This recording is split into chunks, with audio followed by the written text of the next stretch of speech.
Good morning students. आज हम बात कर रहे हैं moving charge and magnetism 12th class के लिए नेक्स्ट लेक्चर की।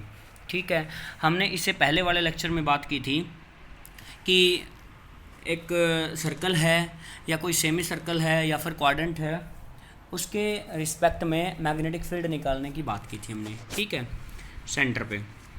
तो अगर आपको सर्कल या सेमी सर्कल ना दे के कोई क्वेश्चन में दे दिया जाए कि ये आर्क है और इसने ये एंगल बनाया है थीटा और इस आर्क का रेडियस ए है और इसमें आई करंट फ्लो कर रहा है, तो मैग्नेटिक फील्ड निकालिए ओ पॉइंट पे।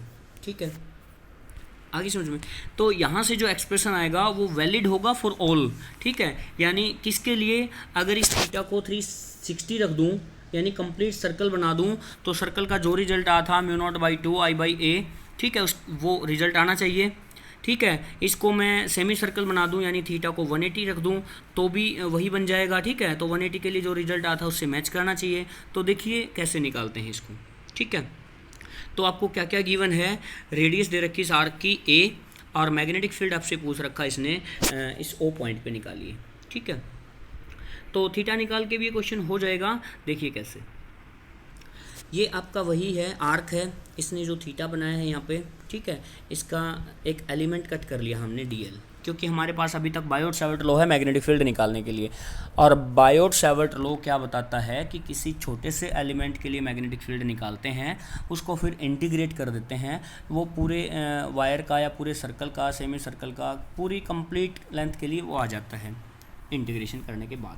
ठीक है, तो एक डीएल एलिमेंट कट कर लिया हमने इससे और ये हमने ये मिला लिया, ये वही आर्क है ए, मतलब रेडियस है ए और ये एंगल कितने का डिग्री का है, 90 डिग्री का है। ठीक है, तो इस छोटे से एलिमेंट के लिए मैग्नेटिक फील्ड लिखो जो आप फॉर्मूला जानते हैं μ0/4 pi I dl sine theta by r square.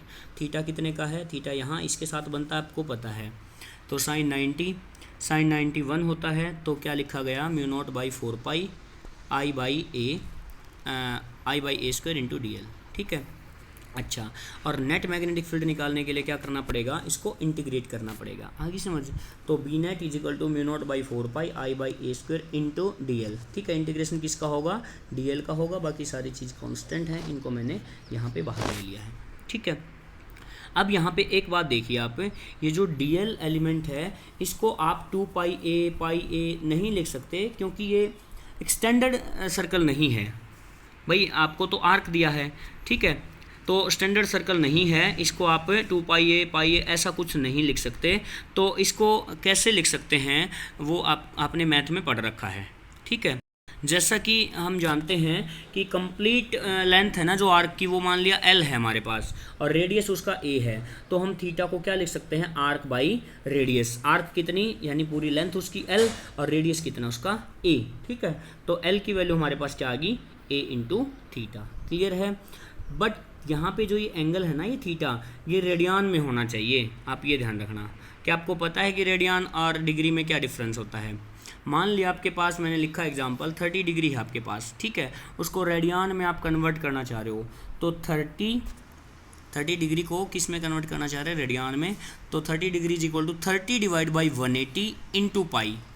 ठीक है, यानी जिस डिग्री को रेडियन में कन्वर्ट कर देना उसको मल्टीप्लाई कर दो पाई बाई 180 से। ठीक है, वो रेडियन में आ जाएगा। आगे समझ, तो ठीक है, तो बी नेट क्या है हमारे पास, μ0/4 पाई I/a स्क्वायर इंटू ए थीटा। क्यों, क्योंकि आप पिछले उस पर जाइए, यहाँ पे देखिए dl का इंटीग्रेशन करना है, dl का इंटीग्रेशन कितना हो जाएगा, l।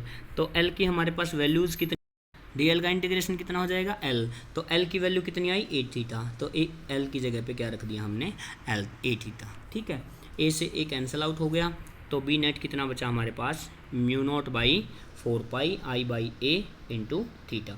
ये फाइनल रिजल्ट है। आगे समझ, ये रिजल्ट याद रखना है इस केस में, मतलब कोई भी क्वेश्चन आपसे सोल्व हो जाएगा। ठीक है, इसको कंपेयर कर लेते हैं उसी सर्कल वाली इक्वेशन से। ठीक है, कंप्लीट जो सर्कल का रिजल्ट आया था हमारे पास मैग्नेटिक फील्ड का, वो आया था μ0/2 I/a आया था ना, याद है आपको ये। ठीक है, तो ये कितने के लिए आया था, कंप्लीट सर्कल के लिए। कंप्लीट सर्कल में एंगल कितने का होता है, 2π का, यानी 2π में ये आया था, तो एक में कितना आएगा, 2π डिवाइड में आ जाएगा। ठीक है, अच्छा जी, थीटा में कितना आएगा, तो थीटा से मल्टीप्लाई हो जाएगा। आगे समझ में, देखो ये कंप्लीट केस किसके लिए आया था, 360 के लिए, यानी कंप्लीट सर्कल के लिए, यानी 2 पाई के लिए। तो 2 पाई में ये आया था, तो 1 पाई में कितना आएगा, मतलब 1 रेडियन में कितना आएगा, 2 पाई नीचे चला जाएगा, तो थीटा में कितना आएगा, थीटा से मल्टीप्लाई। तो क्या ये रिजल्ट वही है, देखो म्यू नॉट बाई 2 2 जा 4 4 ए, और देखो म्यू नॉट बाई 4a, और कितना आ गया अब ये आई थीटा बाई 2, तो इसके साथ मल्टीप्लाई हो चुका है। तो देखिए वही रिजल्ट है, उससे मैच कीजिए, म्यू नॉट बाई 4 पाई ए और आई थीटा, वही तो आया है, ठीक है। Mu naught by 4 pi I by A theta, ये रहा वो रिजल्ट, म्यू नॉट बाई, ये रहा mu naught by 4 pi I by A into theta, ठीक है। आगे समझ, तो बस वही चीज़ है, कहीं से भी कर लीजिए, और इस क्वेश्चन को, इस फॉर्मूले का याद रखना, आप क्वेश्चंस में न्यूमेरिकल्स में इसको इजीली पुट कर सकते हैं, ठीक है। ओके, आज के लिए इतना ही।